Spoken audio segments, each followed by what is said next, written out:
Hello everybody, hope you're doing well. Today I want to start off with a little bit of news that was released throughout the week. The first of which is that the SBS for volume 102 has been floating around online, out of which one of the most important things that was revealed in the SBS was that Beppo does actually have a Sulong form. It's just that Oda hasn't revealed it in the manga yet, but he can go Sulong. Other than that, we also got sketches and names for all of Kid's crew. We also got the revelation of the casting for the live-action version of Shanks. That's him right here. His name is Peter Gadio, I think that's how you pronounce it. And what I think is interesting here is that according to Wikipedia, he's from the UK, but his father is Dutch and his mother is Mexican. And so we know that Luffy's actor, Iñaki Godoy, is also from Mexico. And then of course we know that Oda revealed in an SBS that if Luffy was actually a person, he would be from Brazil. So with these casting choices, it almost feels like Oda is saying, yeah, there's something pretty important story-wise, character-wise, that relates to Latin America. We also got some new official art of the girl that will appear in Film Red. As you can see here, her wings are actually hidden in the back because of her jacket. And then her hair color is half Lunarian, half King's hair color, and half Shanks' hair color. Luffy's in the cover of Shonen Jump this week, putting on his straw hat, and looks like he's been painted with oils. And then we get kind of a color spread, but it's more of a promotional poster for some custom-made trucks that will be driving around Japan for the 25th anniversary of One Piece. I like how each one of the straw hats is wearing a bit of their official color, or at least to some extent they're wearing it. Luffy's wearing the number 56, which as we know you can pronounce that as Gomu. Zoro's shirt says boisterous. Not sure if that's foreshadowing anything. The animal that he has there with him on his lap reminds me of Onimaru. And then Sanji's shirt says Candy Lion, which is pretty fitting given the chapter. Frankie's shirt says New Ocean, which goes along perfectly with the slogan of the picture, Sea of Liberty. And then Robin is wearing an apron that has a picture of Chopper on it. So Kaido pretty much starts off making the exact same observation that I said last week, which is that Luffy's Devil Fruit Awakening has features of a Paramecia Devil Fruit Awakening as well as a Zoan Devil Fruit Awakening. So he has like two features in one, right? And I mentioned this before as well, that I think that once we find out what a Logia Devil Fruit Awakening does, Luffy will actually get that feature as well. Especially because he's a sun god, right? Sun god fire. You get the idea. Plus, it's also specifically stated in Marineford that mythical type Zoans are even more rare than Logias themselves. Also, because we see that Luffy's Awakening is capable of turning the ground into rubber and making it bouncy, I'm pretty sure it's safe to say that even if the island falls, it's not going to hurt anybody, because he can just turn the entire thing to rubber and it could just bounce back up or something. There's something interesting that Kaido says in the official translation. He tells Luffy, body transformations like that are the trademark of Zoan powers. As far as we know, it hasn't been confirmed that Kaido has been using Awakening or has used Awakening in this fight. So does that mean that if he actually uses Awakening, that he'll show another transformation? That maybe there's another Kaido transformation left that we haven't seen? So Kaido actually eats Luffy, except this time Luffy actually manages to embrace it. So he goes into his stomach, up and down, and then he uses Gomu Gomu no Balloon. And so something that I didn't think about before is that even though we as the readers know that the name of Luffy's Devil Fruit has changed, Luffy doesn't know that. In fact, not even Kaido knows that. So only the Gorosei know that. So it makes sense why Luffy keeps using the Gomu Gomu no prefix for his attacks. Eventually, Luffy wants to find a way out of Kaido, and he sees the light coming in from Kaido's eyes.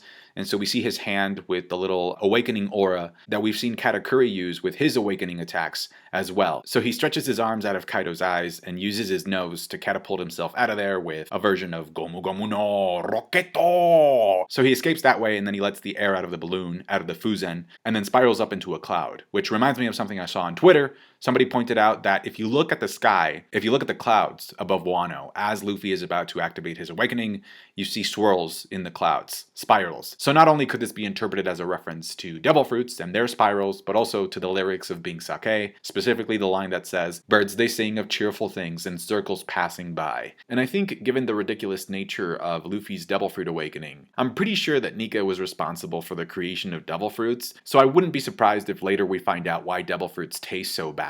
It'll probably be like a hidden joke that Nika wanted to leave behind, like, oh, turns out you're actually eating poop or something. And so again, because of Luffy's new power, I have started thinking about how are Blackbeard and Akainu going to compete with him? How are they going to keep up? The only scenario I came up with in my mind is if Akainu is actually a mythical type Zoan as well, and if Blackbeard uses his darkness, the Yami Yami no Mi, to absorb Luffy's devil fruit, and then Blackbeard also has a mythical type Zoan of his own. Given what we found out in the previous chapter about how Zoans have a mind of their own, I think it's pretty interesting how Teach tells Ace that the Yami Yami no Mi actually chose him. And so very briefly, I want to expand on the possibility of Teach potentially being a mythical hippopotamus of sorts, because I actually found this online. This is from metmuseum.org, and it's describing how hippopotami were viewed in ancient Egypt. It says here that hippos often submerge in water for several minutes, surface to breathe, and then sink again. This behavior of disappearing and reappearing was associated with regeneration and rebirth. Another intriguing behavior of hippos is that they roar in the morning at sunrise and in the evening at sunset. So the Egyptians possibly interpreted this behavior as a greeting and farewell to the sun. It also says here that the sun's travel was seen as the eternal cycle of rebirth,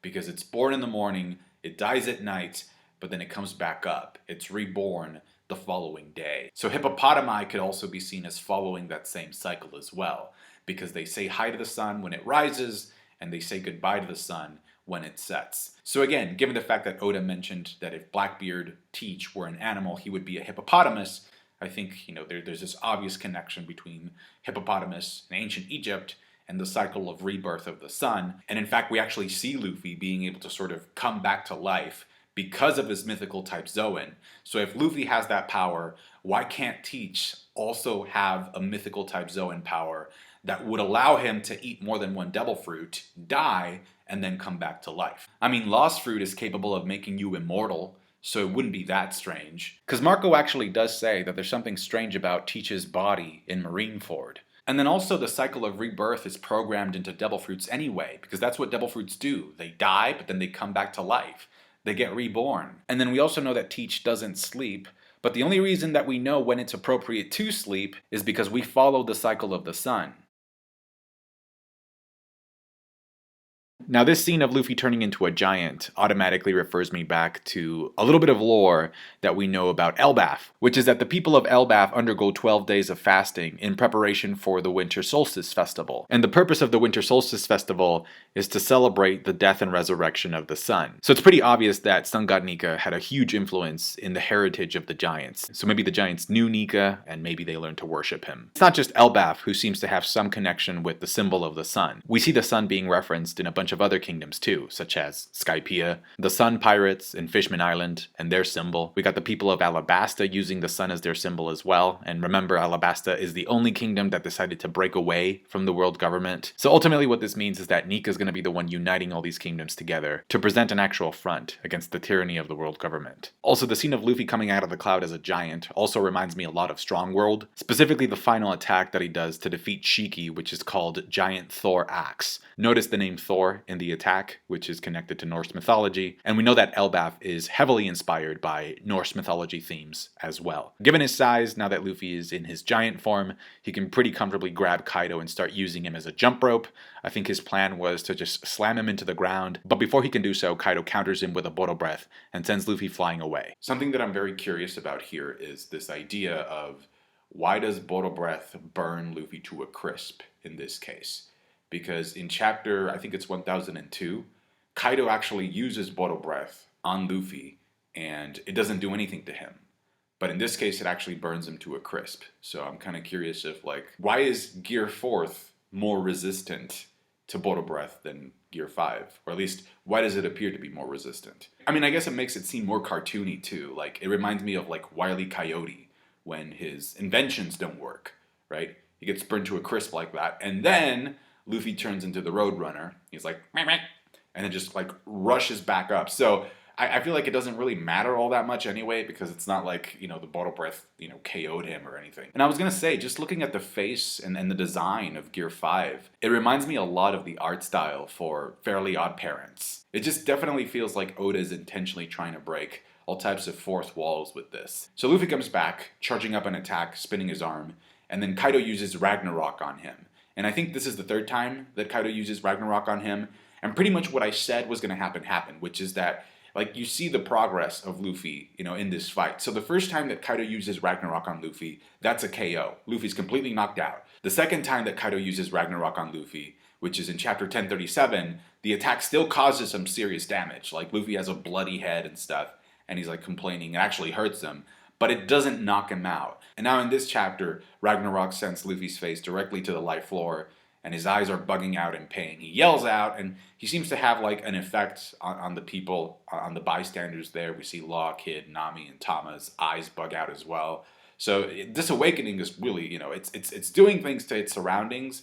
And I remember that last chapter, that's also kind of what happened with Kaido, where Kaido's eyes were bugging out as well. So it seems to have that extra cartoony effect on its surroundings and even on people. But the point here is that you can make the argument that Luffy is able to slingshot back or to rebound from Ragnarok this time, even though eventually the mode gives out. I don't think it was Ragnarok the thing that did him in, though. I definitely think that he just ran out of energy. And so with Kaido noticing that Luffy is at his limit, he kind of makes a comment or an observation that is very similar to the comment that he made when Oden was about to die. If you remember, Kaido tells Oden, even if you're miserable now, people will talk about your heroic death for generations. Which is kind of what Kaido wants, right? To which Luffy responds, yeah, I don't care about that, and he just plugs in a verse from Bing Sake. So Luffy just tells Kaido, after all is said and done, you'll end up a skeleton, so spread your tail from dawn till dusk upon these foamy seas. It's so obvious to me that Nika and Binks were really, really good friends back in the day. So Luffy's like, I really don't care what happens after I die. Once you're dead, you're dead. I care about living. Now, thanks to a comment from Yamato, we find out that Luffy's new Gear 5th color scheme is actually white, which actually takes me back to the cover of volume 102 where we see Sanji using blue flames, right? Because as we know, in reality, the hottest types of flames are actually whitish blue. Not only that, but despite the fact that we don't see it here from Earth, the actual color of the sun is white. Also, thematically, the color white represents innocence and it also represents peace, which is kind of what Joy Boy stands for. The color white could also represent Oda breaking the fourth wall here, because Luffy is essentially a cartoon character now, so maybe it just represents Luffy being drawn on a white sheet of paper. And the whole cartoon thing reminds me a lot of Giola's Devil Fruit power, because we saw in Dressrosa how she could use her Devil Fruit power to transform Nami, Chopper, Baroque, and Momonosuke into different art styles of famous paintings. And so again, this aligns pretty well with the idea of Nika being the one who stretched out Sunisha's legs, because as Oda previously established, Sunisha is based on a very famous painting called The Elephants from Salvador Dali. Now, we actually get a little bit of information in terms of like what the drawback is, what the price is for Gear 5th. It's like it drains Luffy from his youth and turns him into an old man. Actually, it almost seems like it's literally killing him. I'm kind of curious though if this is just the price for him going giant form, because even Momonosuke says that his voice is fading. But then also Luffy's voice faded recently as well, and he got revived, or, the mythical type Zoan Awakening revived him. And so he calls out 4 names to keep himself motivated, specifically of the people that have sort of inspired him. And out of the 4, I think Pedro is the more significant one, just because I remember Pedro being very eager in the past to help out Roger. And Roger told him, you have to wait. Your time will come. Everybody has their time to shine, but yours is not now, so help us later. So Pedro really wanted to help issue in the new dawn, to the point that that's kind of a speech that he has before he dies. That's what he tells Carrot. And even the name of his crew, which was the Nox Pirates, was inspired by that dream, because Nox means night, and every night ends with the sun rising. We know that Oda is a Pokemon fan, so when Luffy does the little, drums of liberation thing on his heart to restart his heartbeat again, it reminds me of Belly Drum, that move from Pokemon. Because it literally seems like Luffy is sacrificing his HP to increase his attack stats. Así es la vida. Yeah, that's just life, baby. After that, Kaido lands 2 consecutive hits on Luffy. The first one, Luffy's face takes the shape of Kaido's Kanabo in some weird piñata/tortilla man face thing. And then the second hit, Kaido tries to squash Luffy into the ground, but you can't squash Luffy because he's made out of rubber. But not only that, the floor is also rubbery. So Luffy just bounces and spins away, and he starts like a Roadrunner countdown, like 3, 2, 1, 0. And then he uses the impulse from regaining his form to shoot himself back at Kaido while spinning his arms in some kind of Gomu Gomu no UFO motion. Now the way Luffy lands the punch has a pretty strange effect on Kaido.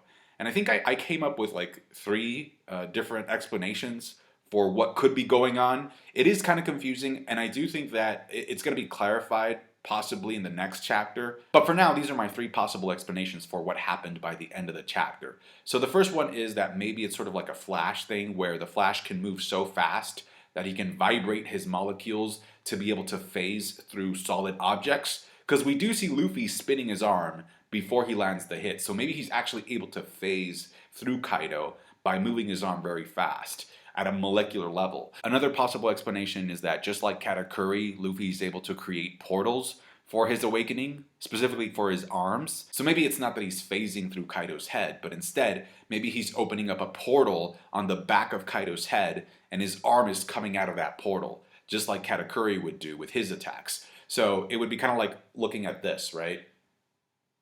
Instead, this is the punch. And then the last explanation that I have for this is that he's actually doing the exact same thing that he did with Kaido's eyes in the beginning of the chapter, where if you notice, if you look at the way that the arm comes out the other end, you don't see the separations for the fingers. You don't see these lines that separate the fingers, right? It's almost like the hand or the fist is covered with something. So the punch comes out the other end looking like this.